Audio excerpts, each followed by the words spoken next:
కష్టంతోనే రూపాయి కాకూడకి రూపాయి నాకు ఇచ్చి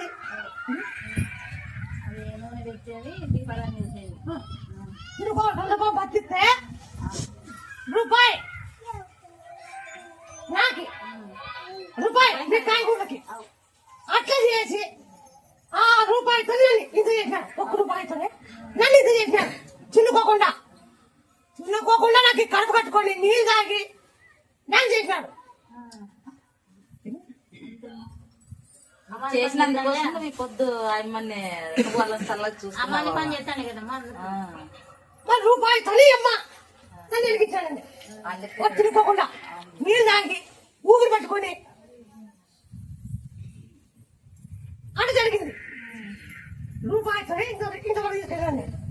నువ్వు ఈ పొద్దు అందరికి ఇంత మేలు చేస్తున్నావు.